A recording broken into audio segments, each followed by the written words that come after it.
Good evening, and thank you for joining us tonight for our Village of Alsip committee meeting. Today is January 10th, 2022, and we'll call this meeting in order at 7:32 p.m.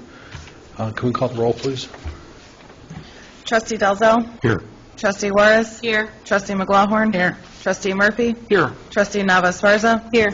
Trustee Paretta? Here. Mayor Ryan? Here. We have a quorum. Thank you. Please join us for the Pledge of Allegiance.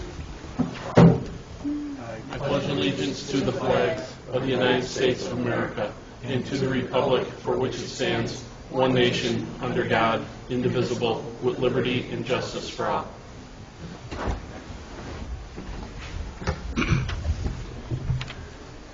Okay. I always like to acknowledge, in the interest of people, time, or let's put it this way, people visiting with reports. Joyce, do we have the auditor? Are they on right now? We have Scott Carmine from BKD. Okay. And Bob Wrights from Auditor. I'd like to go out. Didn't sound it. Maybe a little closer. Yeah, if not, yeah. Try closer. Try closer. No, it didn't kick in. How's that? That's better. We'll have to double check that clip. Maybe Raj. I don't know if there's something came up with it. Oh, the one that goes in the floor.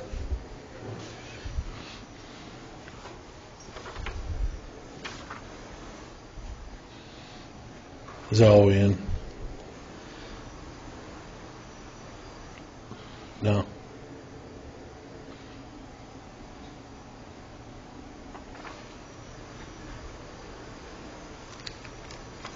All right, we'll have to get another one. Switch the mix. Yeah. Yeah, I got them both up, yeah. All right, we'll have to get another one. Anyway, Board, I'd like to go out of turn, please, and let's go down to our finance and IT report. We were going to have a presentation from our auditing firm, Lauterbach and Ammon, right? No, this is BKD. That's Okay. going to be presenting the audit. Oh, I'm sorry. You're right. Okay. I was looking at something else here on my desk here. Hi, Okay. Scott. Good evening, everyone. Can everyone hear me? Yes. Very good. Well, thank you all. I appreciate the time here tonight. Thank you all for engaging us to perform the audit again. Special thanks, of course, to Joyce for the work that goes into preparing for the audit. This year, we really have 5 main deliverables with the audit. So you'll have the audited financial statements. The state of Illinois now requires you to receive a report on internal control over financial reporting under government auditing standards, so that is also included, as well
you with the remaining deficit unrestricted portion of your debt position. That's about $57 million at 4/30/2021. And that remaining unrestricted portion falls into a deficit position primarily due to the significant net pension liabilities, which amounted to about $57 million, as well as your other post-employment benefit liabilities, which were roughly $72 million.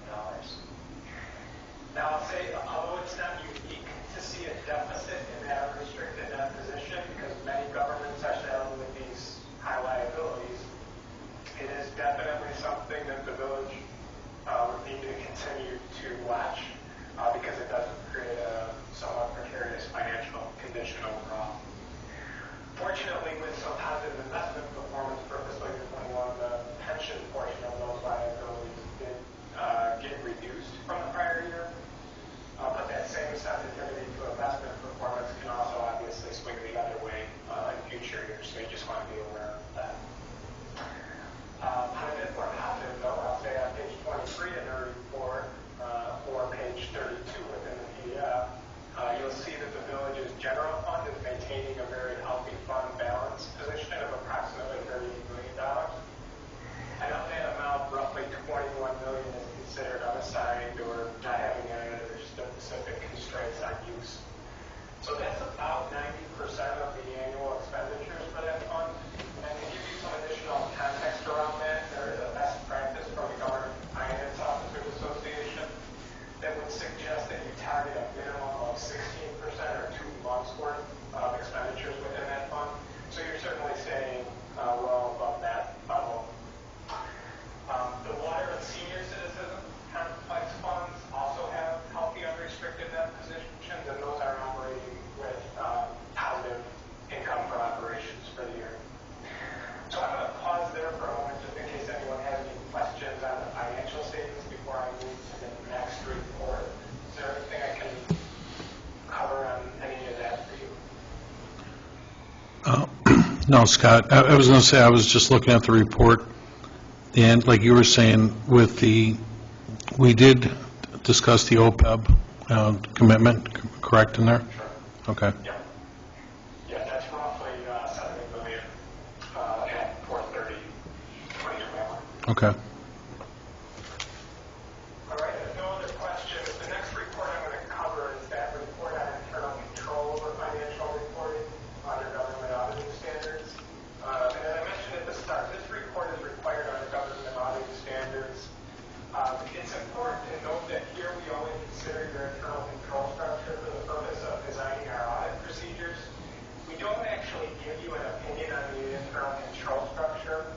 However, if we do our work, we may identify certain deficiencies, and we're required to put in writing any deficiencies that, in our judgment, either rise to the level of material weakness or a significant deficiency. And we did have 4 such comments that rose to those levels, and those are identified in the report. I'll say 3 of those had been noted in prior years, and then there is 1 new comment that was identified this year.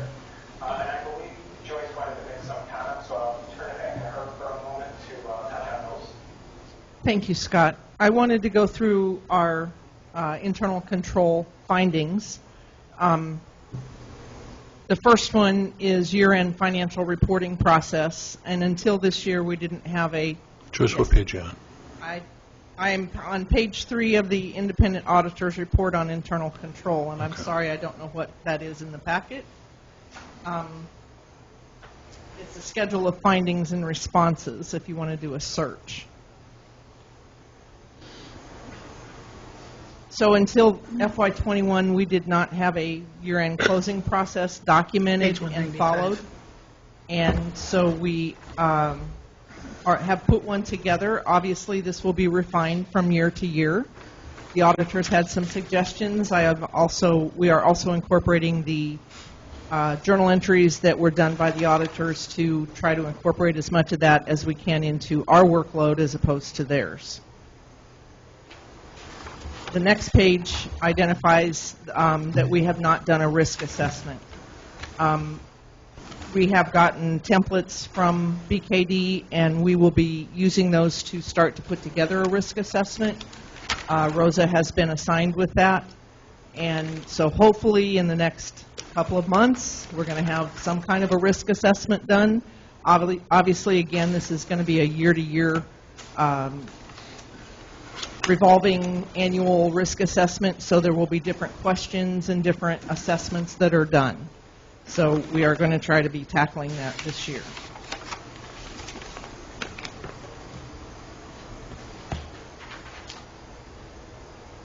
The next one is review process and documentation. This has to do with AP, and we have also any bank reconciliations in the past were not reviewed and approved by the finance director.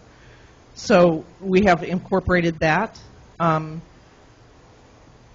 am now signing off on check registers, and the FY22 bank reconciliations are reviewed. The next finding was segregation of duties and review process, and that has to do with accounts payable. The AP clerk is no longer stuffing the envelopes with the checks. That's done separately. We have incorporated the positive pay function. That's been in since February of this year, or last year. And the police pension has started requiring 2 signatures on their checks. And I appreciate that. Thank you.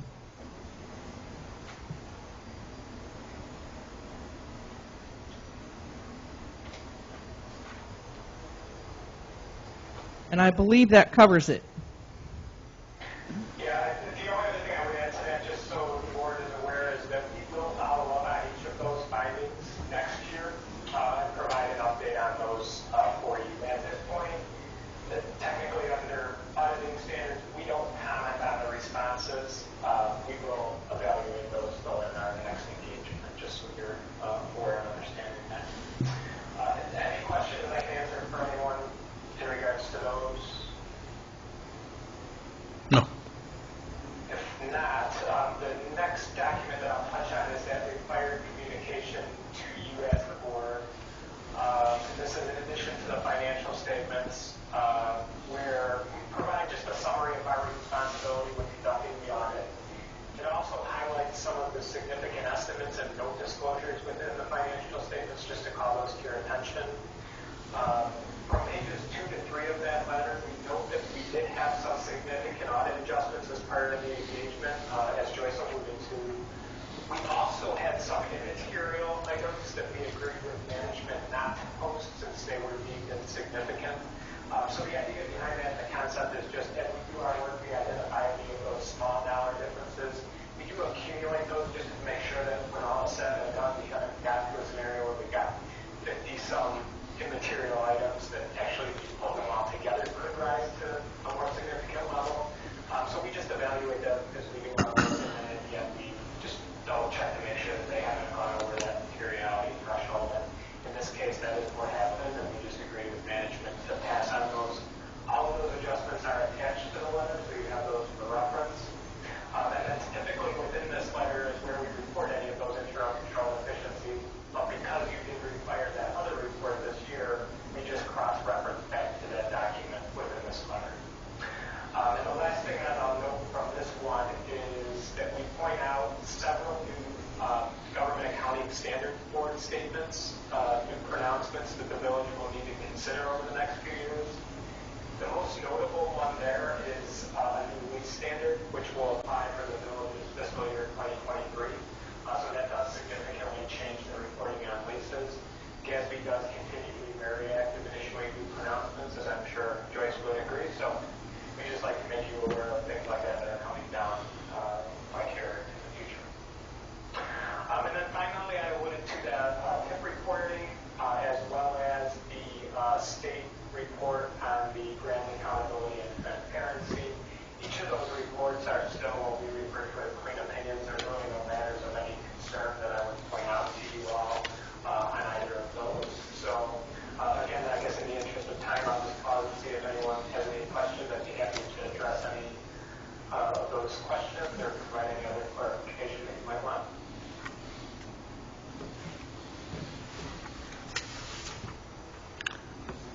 No, Scott, I was just reading our intergovernmental agreements. Right now, those contracts, I don't believe those change any. When are those up for renewal? Joyce, do you have that date at all? Water and things like that that we. I'm sorry? Like water and so forth that we sell and. Those aren't coming up for water anyways, and coming up for a couple of. Yeah, we just did water not too long ago. Yeah. Yeah. I didn't have the date here in front of me, but I didn't see really anything. I mean, obviously, everybody can appreciate a clean opinion, and I can appreciate Scott, obviously, your diligence, getting into our books. So you guys spent a lot of time working with us, and we appreciate that, too. And certainly Joyce's office giving you all the information that we needed here then, too. Joyce, is there anything that you saw that we need to just highlight or just bring up, anything more so than Scott did? No, I think the findings are very thorough and that we need to address those, and we're trying to. I want to thank Scott and his team for the patience that they had, and we all worked through some difficulties this year, getting back in the groove again. It was,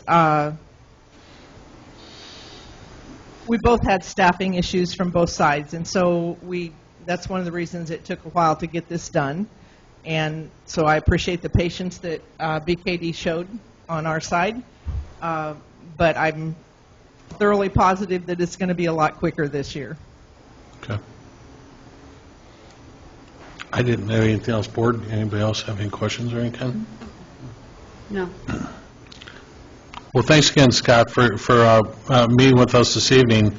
And again, more importantly is the fact that we didn't have any checks against us that we need to address immediately or anything like that. I know we're staffing that office better up in the finance department, and most importantly is we haven't seen any issues with fraud or anything like that. We've covered all those areas yet, too. No, but the risk assessment will help to pronounce that. Sure. And put that in actual writing, so that will help a lot. Okay. Yeah, the only thing I would add on that, Trace, since you alluded to it, is with the risk assessment, one of the significant components of that, where it can really become a valuable exercise, is we generally encourage some level of board involvement, whether it's a finance committee liaison or chair, somebody with some background on internal controls to sit in on that. And really that just comes down to sort of having that second set of eyes and to provide sort of the devil's advocate position. As you look at controls and think about where things could potentially go wrong, having that level of involvement is helpful because ultimately one of the things that you're at least trying to assess in that process is the potential for management override controls. So to have that second layer of involvement is helpful and significant there. So I just point that out for consideration as well. I appreciate that. We're also going to be incorporating a fraud, waste, and abuse policy with potentially a fraud hotline. Yes. Great. Okay. Very good. So if nothing else for me, I just want to thank you all again for your time and attention and for having us conduct the audit. And I certainly wish you all the best in 2020. Thanks much, Scott. Thank you. Thank you. Thank you, Scott. Have a good evening. You too. You too.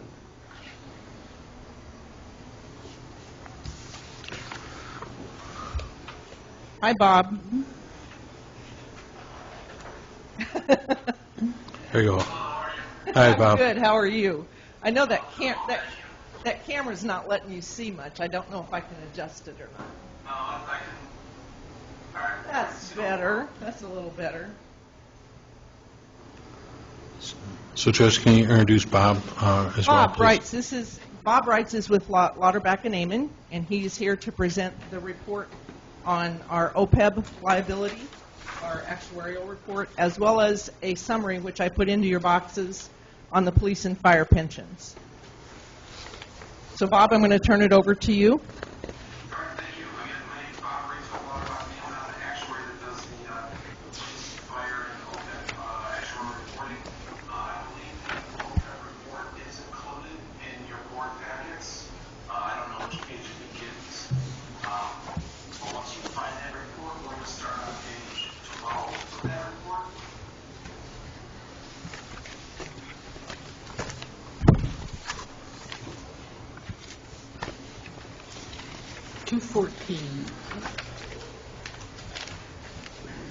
Statement of changes. Bob? Yes, statement of changes of that OPEB liability.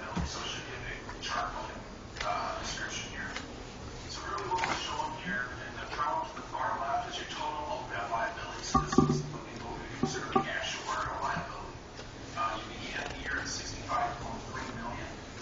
And then that liability accrues, either increases or decreases through certain events throughout the year. The first increase would be the service cost. So what that means is for all of your active members of the plan, as they're earning eligibility to receive these post-retirement benefits in the future, there's a cost associated with that additional service that they earn. And that's where that $2.4 million comes from, is for your active members accruing the rights to get this benefit at a future point in time. The next item being the interest cost on your existing $65 million liability. Right now, that will increase at your plan's discount rate. So the beginning of your discount rate was 2.56%. So that'd be an amount of interest that was added on to that amount. Can I interrupt you for a moment? Yes. I want you to listen very carefully to what he just said, the discount rate. We're going to talk about that in just a second. Go ahead. I'm sorry. And this next item will be very important with regards to the discussion of the discount rate as well, when we're talking about an assumption change.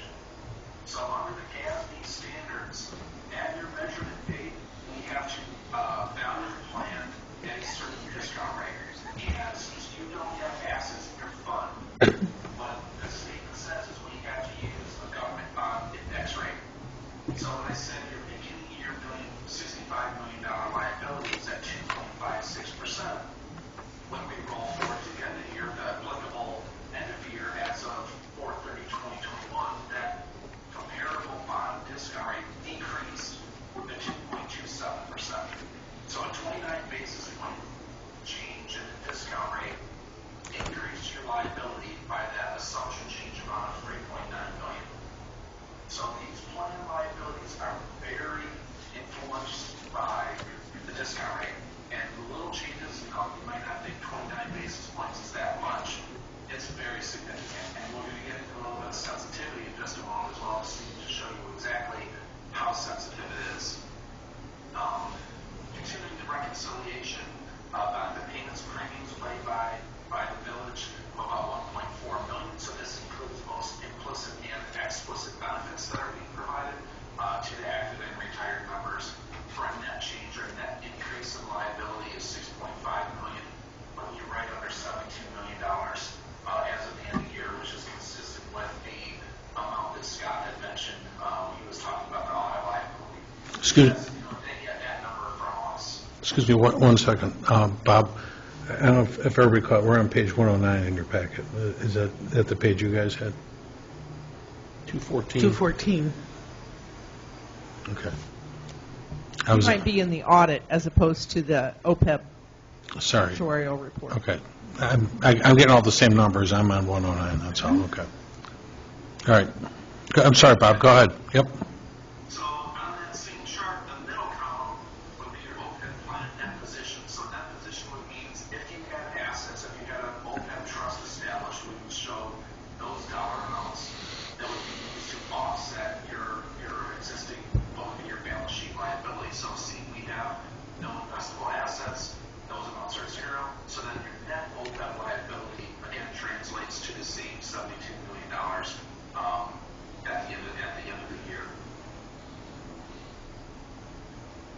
But any questions on it? Again, the discount we're going to talk about a little bit more. I just want to make sure everyone understands how the liability increased through the year, and anything else that comes up. Bob, is this where we need to discuss what the impact of an OPEB trust would do? Right, and let me go forward a few pages. So right now we are on page 12 of the report. If we go to what would be page 30 of the report. Again, I don't know exactly how that translates to your board packet, but No, you're fine. We're just paging down, that's all. So you're going to see that a page with the title and sensitivity of the discount. 232. right. Go ahead, Bob. So, again, one of the GASB standards requires in their disclosures is us to show what would happen if your discount rate either increased or decreased by 100 basis points. And what would that do to your net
still have assets available to pay benefits.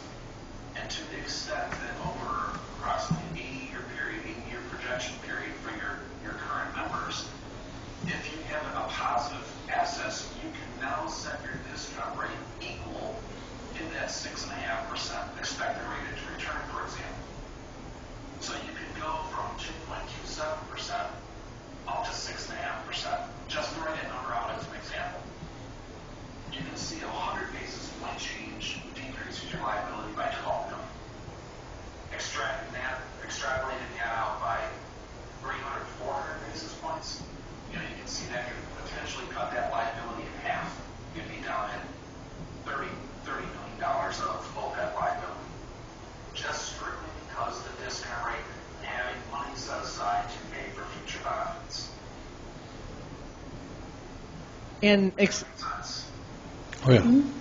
so now, if we're looking at a $30 million liability as opposed to a $71 million liability, and we have 16 to 18 million to put against that in the OPEB trust, our actual outstanding liability is dropped dramatically from $71 million. The OPEB trust is critical to get set up.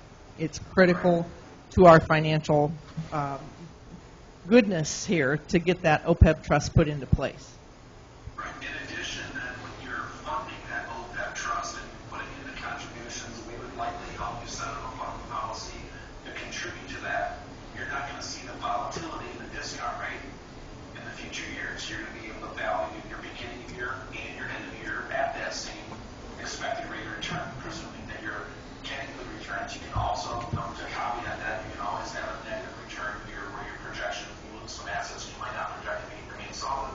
But if you do follow that methodology, you're going to be able to stay at that level in all future years.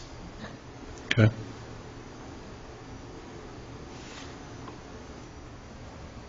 Does that make sense to everyone? Mm-hmm. It's big numbers, but it's really boils down to putting an OPEB trust in place is critical. It can help you tremendously. There's obviously other assumptions and other plan provisions in place that you can do to help alleviate that overall liability. So, for example, in the pension plans, you can't make benefit plan changes. You can't reduce benefits. You're locked in by statute to provide that level of benefits. For the OPEB plan, you do have the ability to make plan provision changes, increase the cost sharing to retirees or members to bring that liability down for yourself. That's not a recommendation, but you have a little bit more controls in your hand when you're managing your OPEB plan than you do with the pension plans. And we did make some changes in 2017, but that's going to take many years to start to roll in. So anybody hired after 2017 has a different retirement situation than those hired before that. And so it's going to take until they get to retirement before we actually get to reap those benefits. So.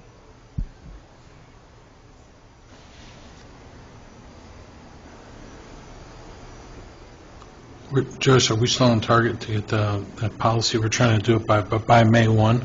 Yes, I have exchanged emails with Skokie. I'm going to give them a call. They actually, their OPEB trust that they set up in April was done strictly for their fire and police pension folks. It didn't include anyone else. They don't provide retirement benefits for anyone else. So I'm going to give him a call and talk to him. Both of Downers Grove and Skokie, they do not have a board. They have an administrator and a trustee, and that's it. Excuse me.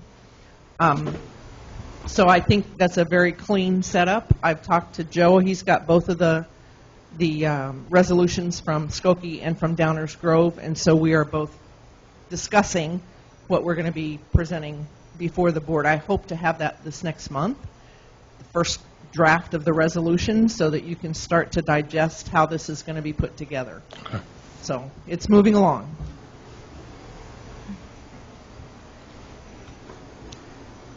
And as far as the OPEB goes, I think those are the main concerns with regards to the information to discuss today, is what the liability is at and what potential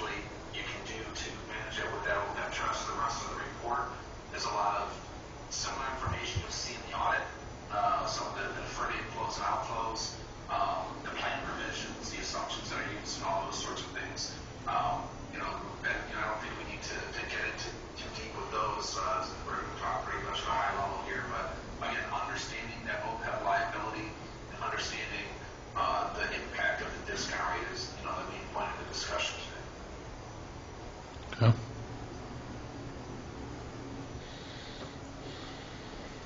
Yeah. Joyce, did you want to discuss the police and fire pension too? Yes, we want to touch on the police and fire pensions. And Bob, I handed out your handout to the board prior to the meeting. If you picked it up out of your box, mailboxes. So if everybody has a copy of that, we'll start on what would be page 2 of that report where it's titled Recommended Contribution to Fire Status. Here we've combined both police and fire within the same information. So I don't know, Joyce, if you provided full actuarial reports to the board as well, but this is just pretty much a consolidation of that. And also we did get page references in the title section there, so if you did want to pull up the full report, we're going to be able to find the information at. I will be providing that at a later meeting. This is kind of a full meeting. And so I was going to do that at a separate meeting. This is the highlighted version here. This recommended contribution. The current year for fire, we're looking at the top 2 lines. So your contribution this year is just over $2.5 million. And if you look at the line below, it was at 2.7 last year. So you have a decrease of about $173,000 for the fire pension. Column to the right of that for police, it increased by approximately $120,000. So in net total, your contribution decreased by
reconciliation, you can compare the amounts that you actually contributed to our recommended contribution a year ago.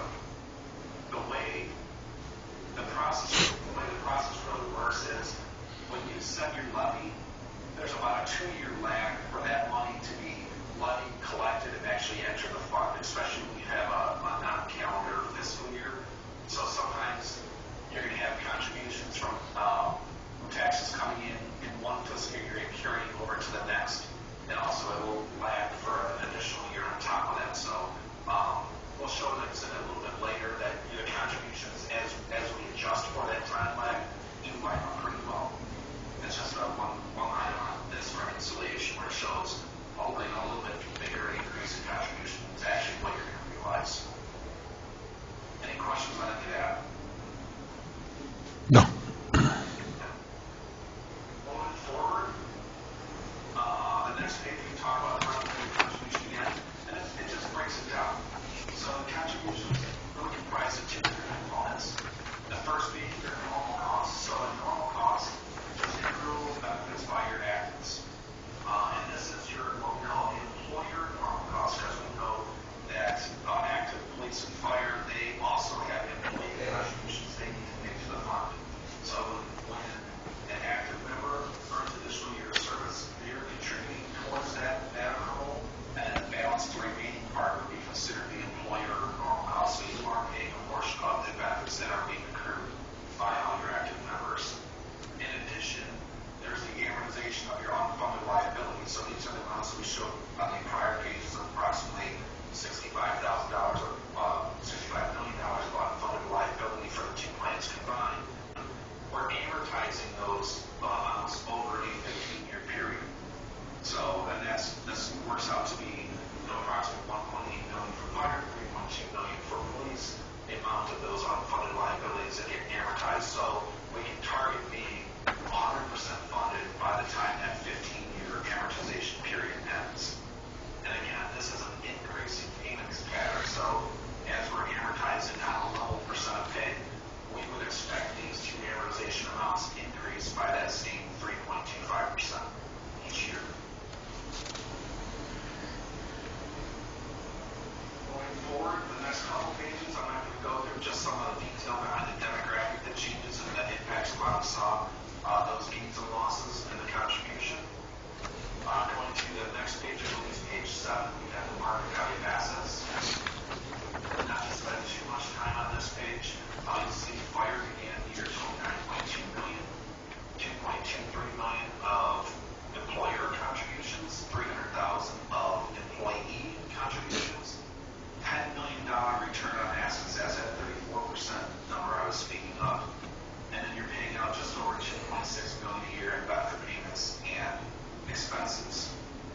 Similarly for police, starting the year $23.8 million, 3.5 in contributions, $365,000 of an employee member contributions, $7.4 million in investment returns for about 30% return, and you're paying out a little bit more, $3.3 million in benefit payments and expenses.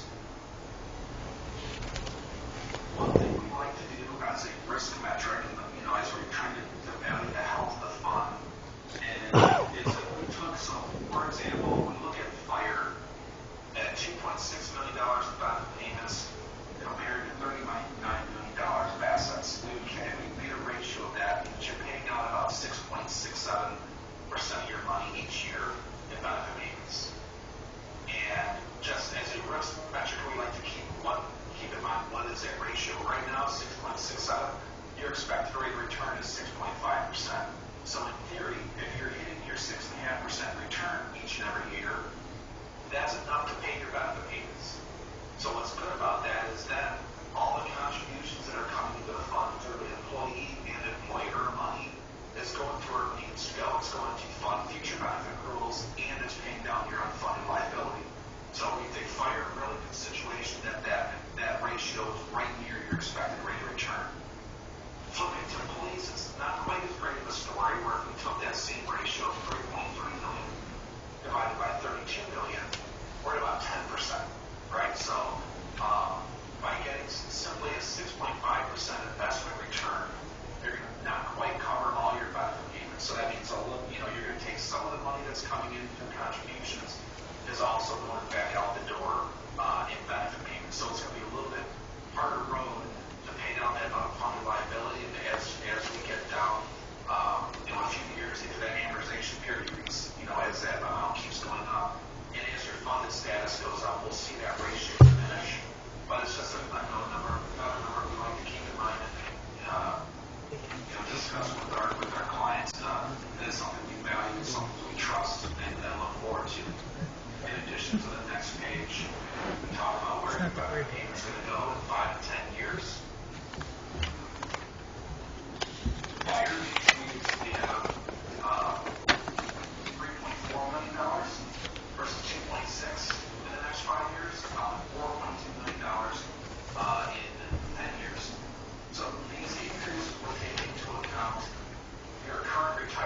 Thank you, Bob. I No, think no, it's just a lot to digest, you know, I'm sitting here and, Bob, when you show that, like the 5-year average contribution, is that just our 5-year average, or is that the average that most folks do? That's ours, right? This is Okay. yours. So, Okay. for example, I'm still looking at the police 5-year history, 4/30/2021. That $3.5 million actual return contribution is an amount that we calculated for you as of May 1st, 2019. Okay. Okay, so that comes from one of our actuarial reports from 2019, and then by the time money actually hits the fund, this last fiscal year, and that's the most direct apples to apples comparison we can make. And so where that's important, where the 5-year average is important, is again when we're doing those solvency projections, the graph that we took a look at. What GASB wants us to do is in a situation where you don't have what's called a formal funding policy in place. So you can establish a formal funding policy, say we're going to pay X dollars every year. That would be a formal funding policy. Or we're going to pay the recommended contribution every year. Or we're going to pay the statutory minimum every year. That's a precedent of what the board decides how they want to fund these plans. In the absence of having a set policy in place, we use a 5-year average to be kind of what we consider an informal policy. There's nothing is writing, there's no ordinance, there's no anything that the board has done or the pension boards themselves has done to put something in formal writing. But we can use that 5-year average as a pretty good measure of what we expect to continue going forward. I'm sorry. I was going to say, I'm a little bit confused because we did adopt a formal funding policy a couple years ago. That was for the, OPEB. that was for the OPEB. No, What's that? no, so the police and fire pensions as well. There was reserves set up, that's where I was confused, why the last 2 years we've been under 100%. Because the reserve was set up that once we attain that funding level, that we would go ahead and any excesses will go off to the general fund. Right. But those reserves are set up to make certain we hit the 100%. And I understand that, and Bob, if you can correct me or not, but I think Bob alluded to the fact that we set up that funding policy, or we set up the funding through the levy, but it takes a year and a half, 18 months, 24 months to actually get that money. It's not, so what we set for this year, we're collecting money from 2020. Right. So what we set in 2020. 1 year I can see being off, but we should have collected on that, on those 2 down years. If you read the footnote on this page, we do state there is a former policy that does exist. So I think you're absolutely correct. 2 years ago, that's why we're seeing a jump from 80% contribution to the 110% in 2019. So I apologize. I misspoke there. We do have a policy in place to target that 100% funding. And again, as Joyce has indicated, sometimes the timing of when those dollars come in may fall over 1 or 2 different fiscal years. So it's hard to always just say we're going to absolutely hit that number at 100%. So are we reading this on a cash basis or on accrual? On a cash basis, it has to be. Because we approved that policy in 18, so in 19, we would have started engaging with this then, too. I'm sorry, say, We approved that funding policy in 2018, so in 19 is when we would have started funding this. So by 21, we should have been fully Well on funded. our way. Well, right now, he's showing us that we're at 98%, but our goal is 100%.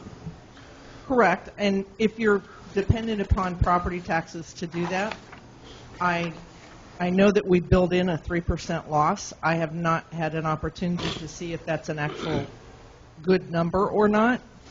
So I don't know if we are collecting what we say we're supposed to collect. Then, if that's the case, if we're building in a 3% loss, then we should be building a 3% increase into these to cover that loss, so that we don't end up being below the 100%.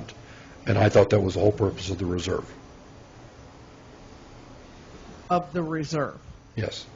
There was a reserve built into our revenue expectations. And on that reserve, that would fund both the fire and the police pension in order to hit that goal of the 100. To hit the 100%. And then whenever that 100% was met, then any additional monies would be rolled off to the general fund. Okay. So it looks like, obviously going back here, when you look at the fire actuarially determined contribution, in 19 we were at 107%, in 20 we were at 100%, and then it got a little soft in the 2001 at almost 99%, so we're right there. But again, as trustee just pointed out, our goal is 100% of what we approved through our policy, so they're both about the same, like almost 99%, but we're right there, but we need to strengthen that a little bit.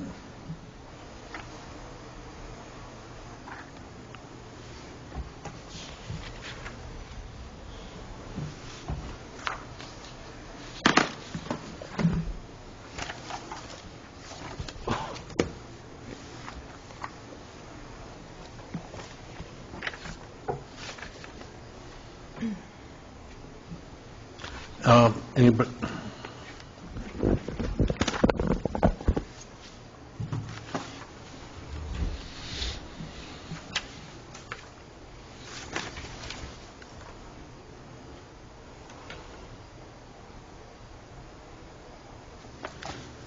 I didn't, that's all I had. Anybody else have any questions? Okay. So, Joyce, we'll talk more about that tomorrow and stuff then too, but as Trustee Dell's always pointing out with that, I don't have that ordinance in front of me right now with that funding policy, but if we did have, like he was saying, if we had we're at almost 99% funded right now of what our actuarially determined contributions should be. But like you were saying. For fiscal year 21. Right.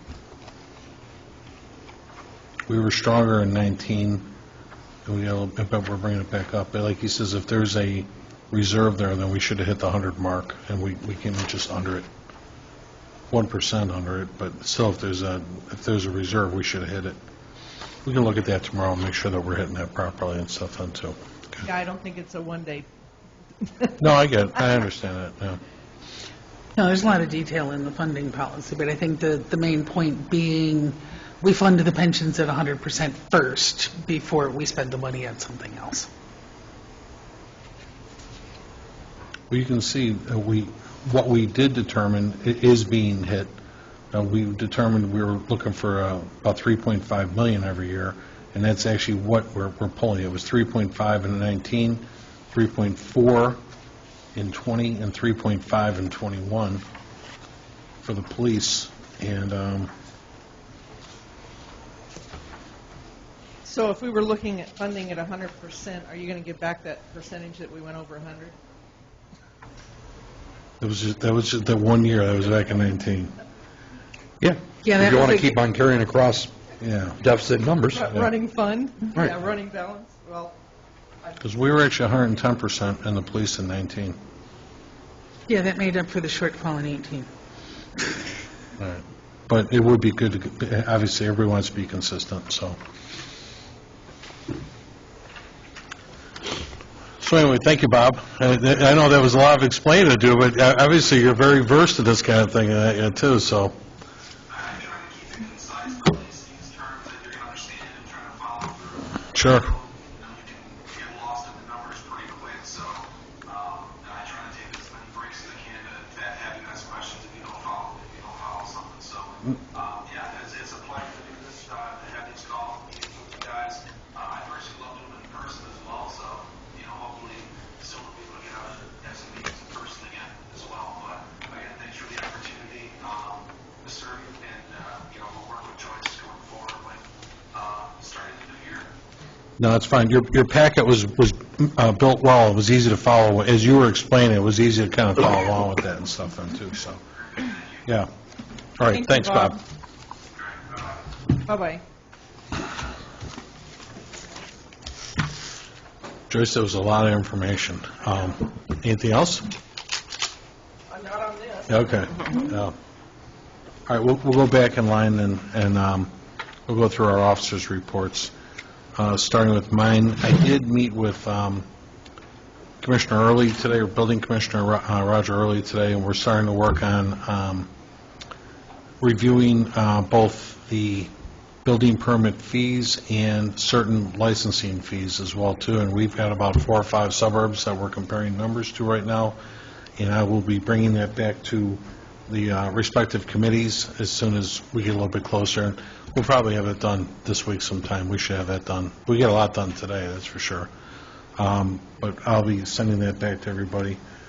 And then just a reminder, if any of the trustees are available, you're always welcome to join us. This coming Wednesday from 8:30 in the morning till 11 a.m., we'll have our annual employee breakfast here. So if anybody's available, you're certainly welcome to join us. Madam Clerk, you too. And then, what else did I forget? Oh, I got an email today. We'll be talking more about this yet too, but basically today this came out from the Illinois Department of Labor, just saying that effective immediately, new rules filed by the Illinois Department of Labor this past Friday to adopt federal vaccine and testing mandates for employers with more than 100 employees. I'll have more information on this coming up pretty soon, but these rules are effective immediately, but give employers under the jurisdiction of Illinois, we follow the OSHA rules that until January 24th to begin to come into compliance with the requirements of the emergency temporary standard by developing a workplace policy regarding vaccination and testing. So our HR manager was off today. I'll be talking to him tomorrow about this.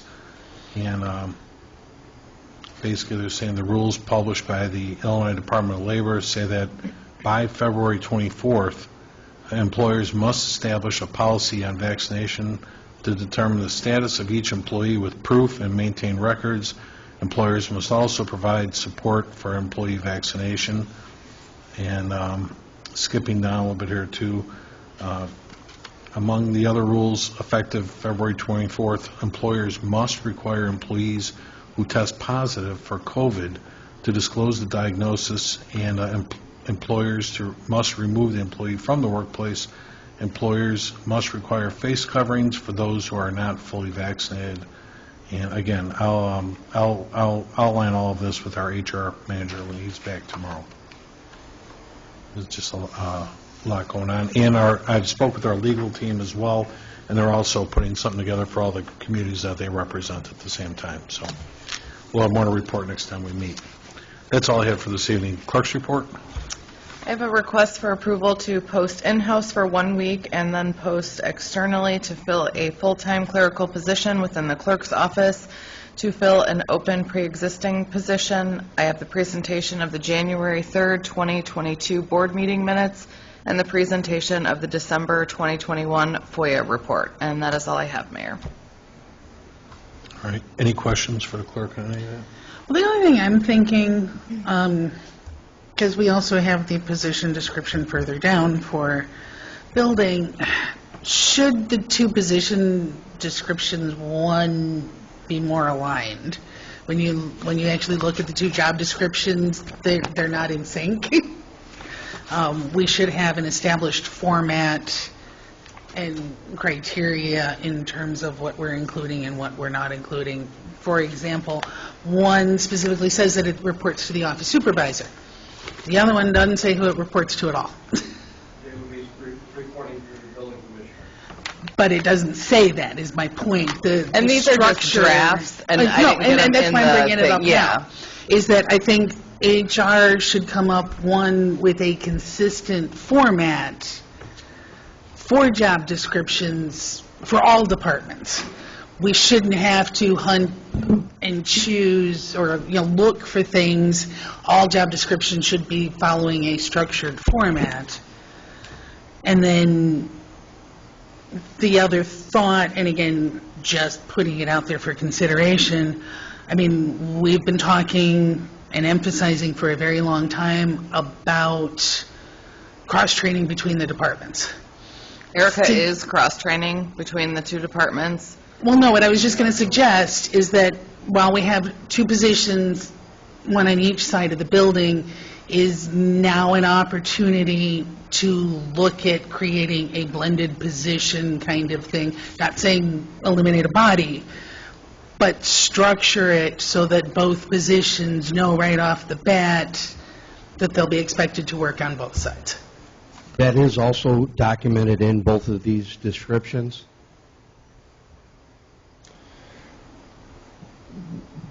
But I think the trustee has merit. Cross-training with the clerk's office, and then on the other side it says cross-training with the building department. That has already been identified. Yeah, But that's not what I was getting yeah, at. they're the same union, same pay, same, in essence, functions as far as the village goes, whether they work in one area or another. And we've been talking for years about the consolidation of those to build in some efficiencies, some ability to staff easier, cover illnesses, vacations, and such. And I think that has a huge merit to sit there and to, I mean, there's no reason that we can't have a position description that covers all aspects. I agree. I would just like to point out that that's a major internal control issue to have someone that takes money, also bills money. And I think that's something that you need to think long and hard about, because the auditors are not going to like that. What do you mean bills money? The water department would put out the bill, and then if they're also collecting the money, like the clerk's department would, there's no accountability. It's any different now because the clerk's office collects the monies, but people can send the checks off to the building department for permits or whatever else like that. Might be collected there. It would take a little bit of collusion in order to get your water bill paid for when you really didn't pay anything. If you're the same person creating the bill and you're the same person taking the money. I mean, I don't know. I was around when we first implemented the water billing system, and it's the press of a keystroke. They're not physically typing a bill. They're not physically. Oh, I know. They can they're set up the putting in, account. They can put in what the rates are for themselves, and they can do all kinds of things. Who controls the rates? Not the clerks. You don't have the same people that handle the billing also take the money. You don't do that. That would be Heather writing the checks and also taking the money. And you don't do that. It's not a line that you cross. Yeah. And so I've had conversations with Erica about this, and there's potential ways to work this, but it's going to be tricky. And I'm going to talk to the auditors about it, because I think that this is a serious line to cross. So all the retail sales throughout the country, all the fast food places, all the restaurants, all those people who prepare the invoices and collect the monies, every single one of those are at risk for the collusion. Mm-hmm. I'm not saying it doesn't happen. I've seen it. But, I don't know. Well, as Roger just said, too, it does, the very last sentence on both job responsibilities is that there will be cross-training for their day-to-day task and across the hall from each other and stuff then, too. Who prints out the business licenses? Building? department. Yeah. Who prints out the liquor licenses? My Becky office. does. Yeah. Mayor Secretary. Who prints out the village stickers? Clerks. They receive the monies. Oh, my God. There you go. Next thing, it'll be dogs and cats. I think it does merit further discussion, and I agree with Trustee Dazell and Trustee McLaughlin. So we're not going to promote inside for a week? Oh, no, absolutely. You have Okay. to. It's been quite difficult with one employee on Absolutely. the other side and only having two on the other side. Absolutely. We definitely need to move forward with filling these positions. I don't think there's an issue about I mean, filling them. I think sitting down with HR and coming up with that shouldn't be very difficult. Right. My assumption is, and I don't want to put words in her mouth, but skills, knowledge, and abilities is very similar between both sides right now. Is the only, I know we've talked about this before, and I understand the potential for fraud, like you just pointed out, from one side of the house to the other. But that's, as Trustee Dalzell just pointed out, with, let's just say, for instance, all different offices doing the building, not so-called, but doing the billing, whether it's my office billing for liquor licenses. Let's say an average liquor license is about $1,700. The clerk's office is receiving that $1,700 when it comes in. The same difference being what, like you were just saying, if the clerk's office is actually charging for whatever, let's say a vehicle sticker, and they're receiving the money back as well then too. Obviously, there's a big difference in cost from a $37 sticker to a $1,700 liquor license, but if and when a potential for like that could happen, and the only other thing you could do is water billing. The water billing is done through a third-party contractor, right? That's the printing of the water billing. It's not the actual. But it's all generated through a computer, though, isn't it? It is. Okay. But who has control of those accounts? I mean, they would have to, somebody in that office then would actually have to compromise the computer in order to get at it, right? That's correct. So, I understand we're cross-training personnel back and forth, but at the same time, I don't know, I just think it's a real, we have trusted employees, and if we're worried about a water bill being compromised. Most of the people that commit fraud are long-term employees. But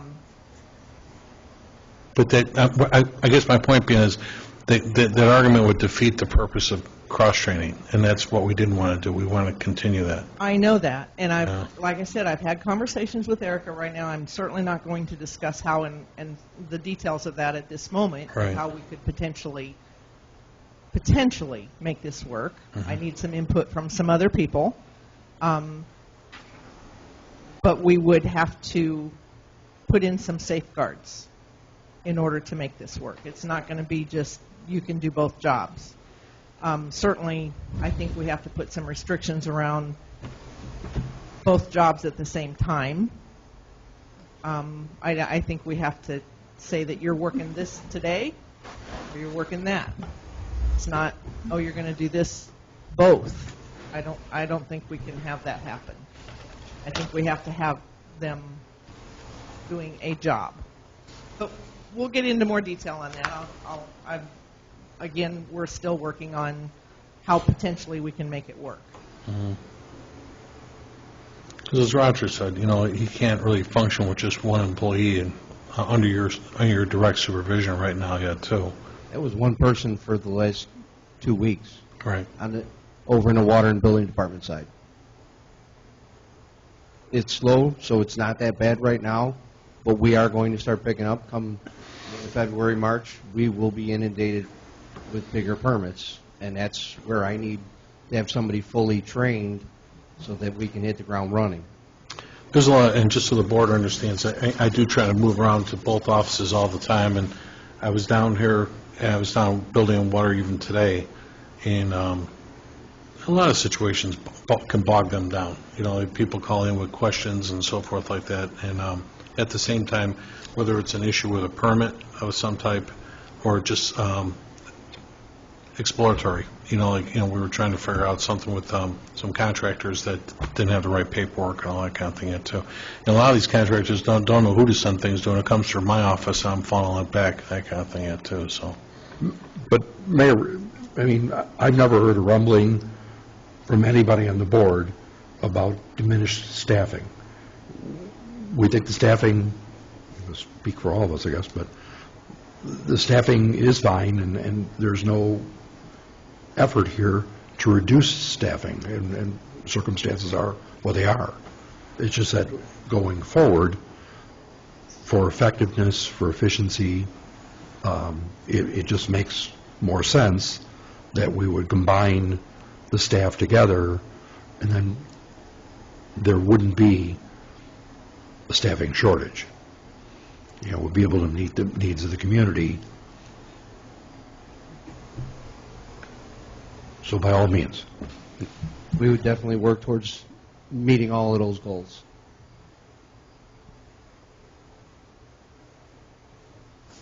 So for right now, the question was, well,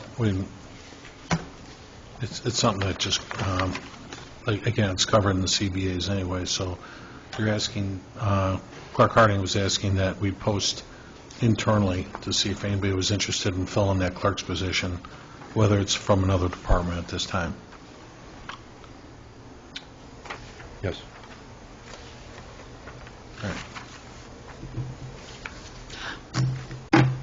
All right, okay. Anybody else? No, and my only point on it, again, for posting purposes, you have to put something up. And right now, we have two drafts, and again, that don't align with one another. I mean, regardless of what the jobs themselves are, again, we've got one position description that has, even the information in the header isn't consistent. I mean, The only thing we can post is what's already on the books. Right. So none of this has been finalized, it's draft. I think it'd be wholly inappropriate to sit there and post those. The only thing we can do with the posting is put what is present today. Yep. No, no disagreement with that. I would like to see us Absolutely. evolve and get these synchronized, and while they're in front of us, Yep. don't put it off on the back burner I'm again. sure we can both work with HR and make sure that gets utilized or gets drafted before next week, before you guys vote on it. Yeah, and Charles has been out, so I know Erica had talked with him before, but she hadn't been able to finalize everything because he hasn't been here. So she did say she would reach out tomorrow if he was in tomorrow. Okay. No, and again, and not pointing any fingers at Charles or anything. I mean, we've had these job descriptions around for a long time, and at some point in time, HR should have aligned to those things. I mean, if not, then the format of the job description itself. Aligned, and then certainly I think every year it's prudent that they be reviewed to make sure that they're timely and accurate And reflect all the relevant information Yep. in a consistent format. Right. Because again, looking at the two, they're not even in the same order. I mean, and one specifically specifies the hours for the position, the other one doesn't mention it at all. And that's just basic information related to a job posting. All right, so the only change, all right, I don't have the original in front of me, but Raj, I can appreciate her putting the cross-training in her, but as Trustee Dalzell pointed out, right now, because we're just asking somebody, internally if they want to switch positions or not, Or a part-timer. well, we're going to, obviously, we're going to focus on the original and stuff then, too. And if we go to a modified version, it's before we open this up to anybody else outside then, too. All right? Because everybody inside already knows what the intent is, and as Clerk Harding just pointed out, the office supervisor is already starting the cross-training process. She's got 2 people right now that are doing this back and forth, okay, of 5 that exist, so that's something there anyway then, too. Okay. We had public forum. We didn't have an audience this evening, unless, Mr. Geraci, did you have a comment of any type? Or? Okay. Hi, Chief. So, and then we'll go to our standing committee reports, Finance and IT, Trustee McLaughlin. All right, as usual, next week I will have a list of payroll and accounts payable for approval. We have already addressed item number 2 and item number 3. So moving on to number 4, Joyce would like to talk to us about a cash handling policy. Well, I apologize, I put cash handling, it's really a change box policy. The clerk's office has not had available to them a change box in order to be able to replenish their ones or exchange 5s for A 20. petty cash fund? It's drawer? not a petty No. cash fund. It's a change box, strictly for change. Petty cash drawer? No. A drawer? No. No. No. Okay. They are not allowed to make change to, as the policy says, they're not allowed to make change to employees. Hey, can I have 4 quarters for $1? It's a that stack kind of of thing. $500 This is bills strictly to to be keep their $500. drawers at a minimum level for daily operation. And currently, the process has been less than pristine. And I think that we need to put this in place so that they have something that they can correctly and in a way that we can audit, be able to get change for their boxes and replenish their boxes. Okay. Obviously, this requirement would go up during vehicle sticker season because there's a whole lot more cash coming in at that point. And hopefully, as we get to more electronic payments, the needs will change, but they need to be able to create change for the box. Are you just wanting to do this during vehicle season? No. Okay, because No. I was reading the thing, Minimum- but I wasn't sure. Minimum is $500 for constant change. Okay. Vehicle sticker time, they may need to up that. Because I don't think they have that much now, correct? Well, the way they do it now, it's very ad hoc. But I think at this point in time, though, we have to give the clerk adequate time to go through this and fully understand it, because the operation of the clerk's office realistically falls directly under the clerk and not under the rest of this board. So without her feedback and full understanding, I don't know that the rest of us can fully make a decision on that at this time. Okay, that's Are you going to be in tomorrow? Maybe we could sit down a few Sure. minutes, just explain Also- everything to me. yeah. Is there a policy in place right now where the clerk supervisor and the mayor's administrative assistant cannot be off at the same time? That's not true. There's backup keys, so Right.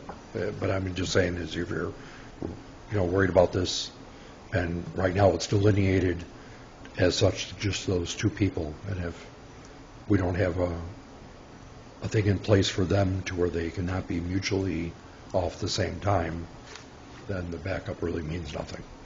okay.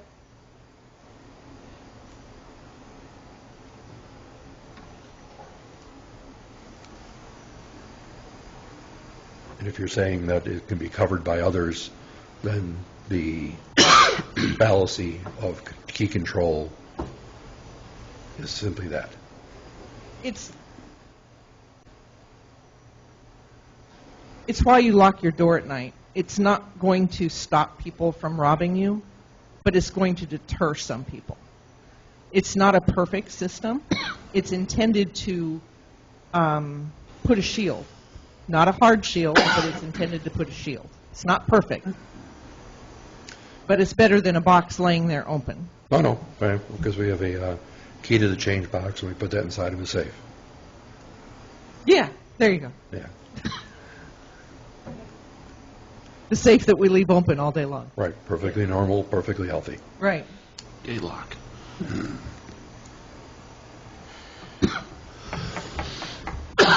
Okay, next on the agenda, we have a review of a telephone and IT policy. This is in preparation for our new phone system. Leon, of course, the man that can create all kinds of policy, he's actually created me a book that I haven't had a chance to go through yet, but this was one of them. And it's basically talking about the responsibility for the phone system, what the unacceptable uses are, guidelines, how to record your message on a consistent basis, so forth and so on.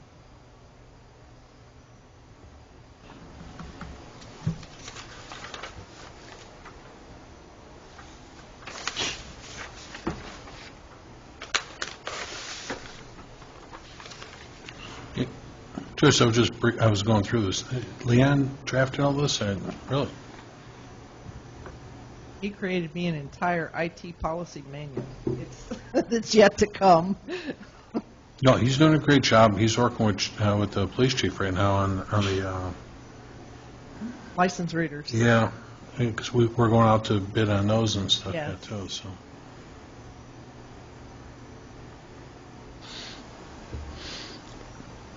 I don't know if everybody else has had the opportunity to read it in detail. For me personally, there's some things in here in terms of monitoring that, one, seem a little bit intrusive, and two, are not clear enough defined as to who would have access to do such monitoring. Okay. Can you point that out, please?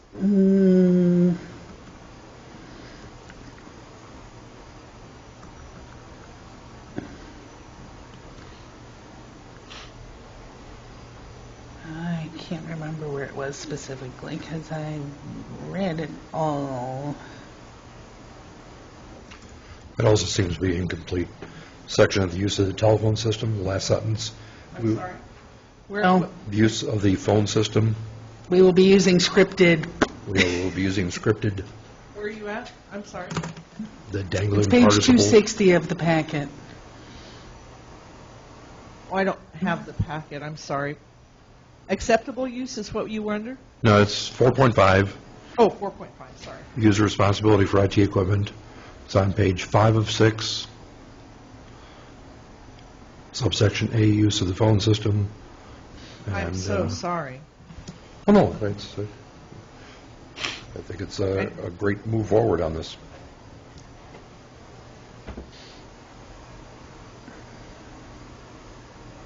Can I update that and bring that back to the board on Monday?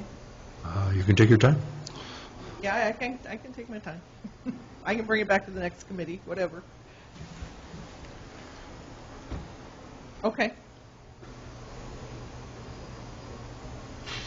I mean, in particular, I do like the sections about, connecting unauthorized resources, and, nobody outside of IT should be installing any kind of software on anything or connecting any other devices.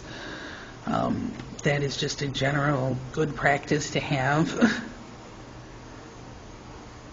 People like to bring in their own headsets and all kinds of things on phones, and so we want to make sure that nothing happens to this new equipment. No, that definitely makes sense.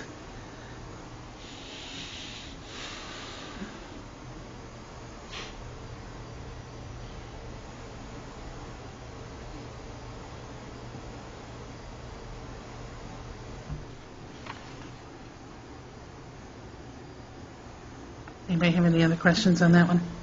I'll bring it back to the next committee. I'll update this and we'll take our time. Okay, and then the next one is discussion of filling the administrative assistant position. Yes, I would like to refill it. You didn't tell us it was vacated. Oh, it's vacated.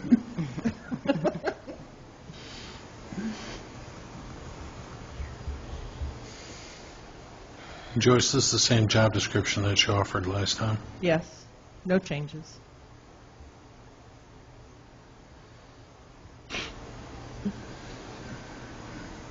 And again, part-time, Yes. 15 hours a week. Very flexible on that. Yeah, I mean, they don't have to be here 3 days a week or whatever. They can work pretty flexible schedule.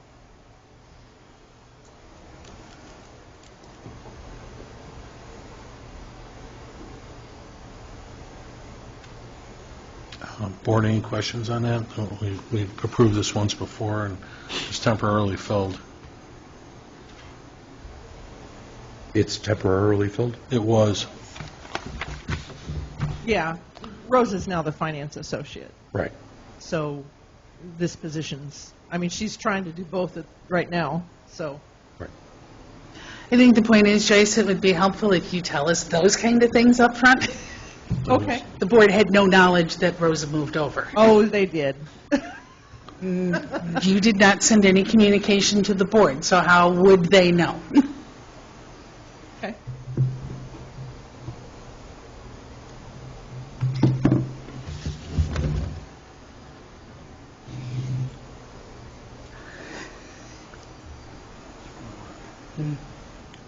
Okay. Trustee McLaughlin, anything else? I have nothing else.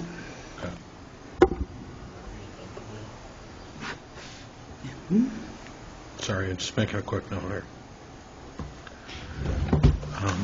Next, go to the Fire Committee, Trustee Murphy.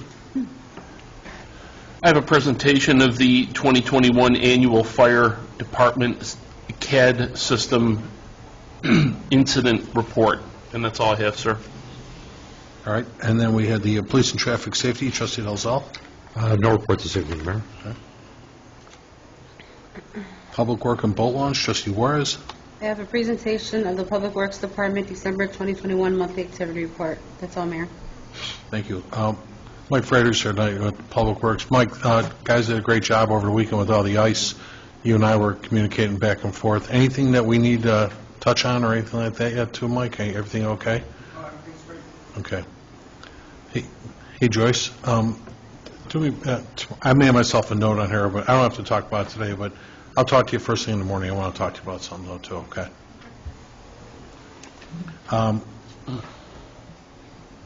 Next, I'm sorry, Mike, just to finish what we were saying, we're okay. We got enough salt down right now and all that kind of, anything we need to look at right now? Okay, and we just, like anything else, and it's obviously important to everybody, and you and I was talking rather to Roger today, and there's some areas in town that just don't get enough sun, and there's not much you can do about it, but our property is all covered and everything else then too, right? Okay. Anyway, nice job. Sewer and Water, Trustee Nava Esparza. I have no report this evening, Mayor. Thank Okay. you. And then we'll go to Building and Health, Trustee Peretta. Thank you, Mayor. Can you hear me? Yeah. Early? Testing? Yeah, it doesn't. Use your outside voice. There you go. I have a request for approval to post in-house for 1 week and then post externally to fill a full-time clerical position within the building department to fill an open pre-existing position. 2, I have a presentation of the December 2021 Health Department Monthly Activity Report. In that report, there were 14 complaints, 17 inspections, and 8 citations, and 0 call-outs. 3rd, I have a presentation of the December 2021 Building Department Monthly Activity Report. In that report, we had 52 permits issued. The amount collected, including inspector fees, was $47,778.50, and the estimated cost of construction is valued at $242,918,683. And that's all I have, Mayor. Trustee, was that the annual? You just said the 200 million? That is current It says period. current period. It says current period from 12/1 to 12/31. That's great. That is awesome. Okay.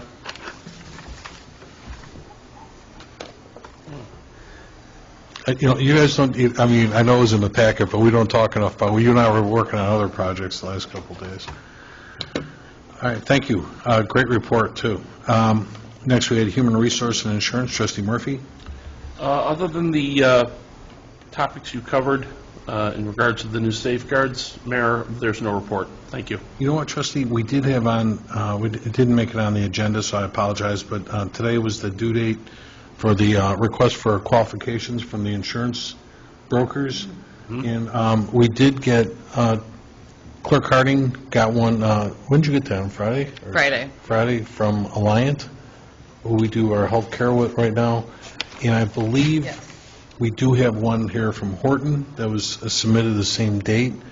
I think those are the only two. And the one from Horton, because I had an email saying that they were going to be dropping it off on Friday, and it might be in Roger and I checked HR's office. I didn't want to touch his stuff, but it wasn't laying on a desk in there. But he'll be back tomorrow morning, and I'll confirm with you and your committee that we did in fact receive it. Okay. Okay. Next, we had the special committee reports, economic development, Trustee Nava Esparza. Thank you. I have no report this evening. Okay.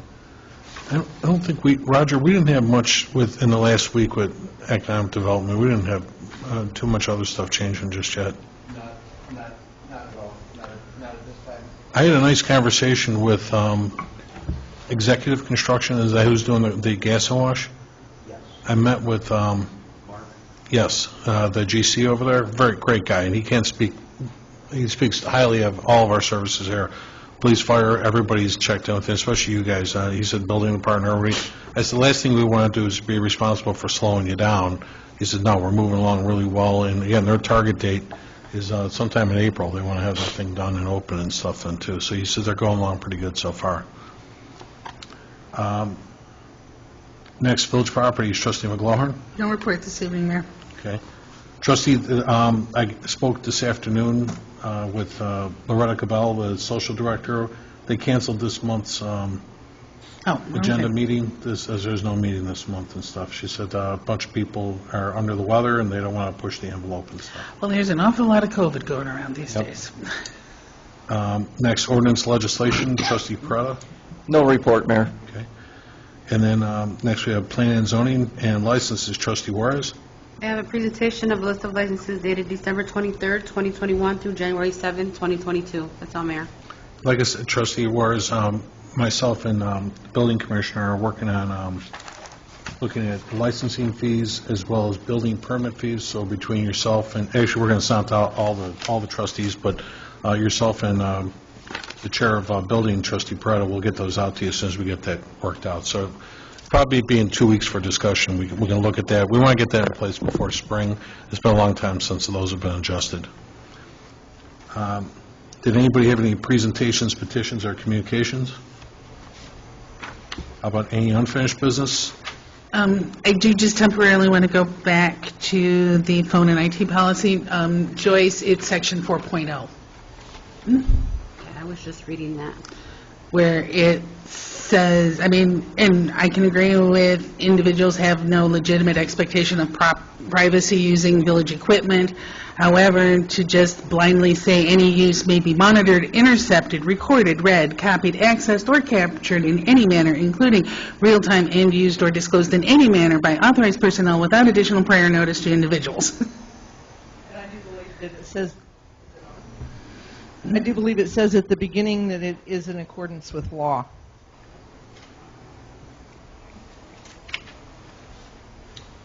So you're going to have the warning tones on every conversation? No. It's not in accordance with law. Oh, no. I thought you meant we would be recording every conversation. No, the warning that it says Yes. this Yes. conversation may be monitored on every Yes. every That's conversation. required. Yes, in the state of Illinois it is. Right. Otherwise, it's a violation of the Eavesdropping Act.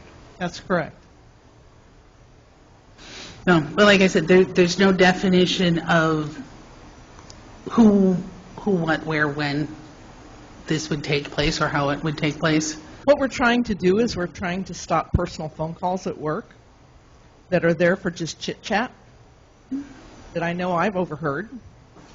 And so I think that people need to be put on notice that this is a business and this phone is to be used for business. The first stop is their supervisors. True.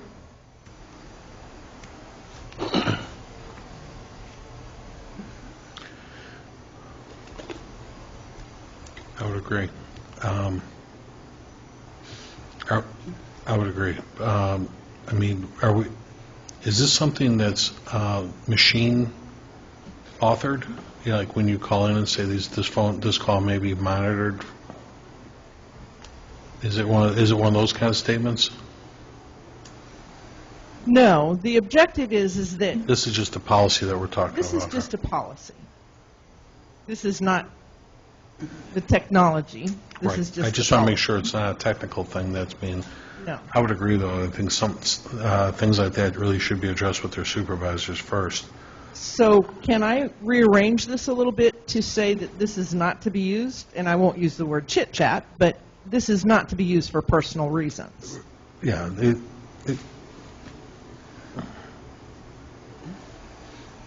Like I said, my only point on the way this whole paragraph reads is it comes across very dictatorial, and I don't think we need to be that harsh. And/or if we are going to come out and say that this is now our policy and that we have the right to monitor these things, then we also have to have the mechanism. Well, that's where I was Place for the reading it, monitoring. to be a function of the phone and stuff, not necessarily just a policy. And if it's a policy, certainly we always adhere to having a discussion with personnel, because we don't have anything built into our CBAs or anything like that that says other. Okay. And, I think it goes back to management and obviously operations, which would be my office, to speak to the department heads, to obviously to encourage your personnel not to use their phones for personal use. Okay, I can reword this.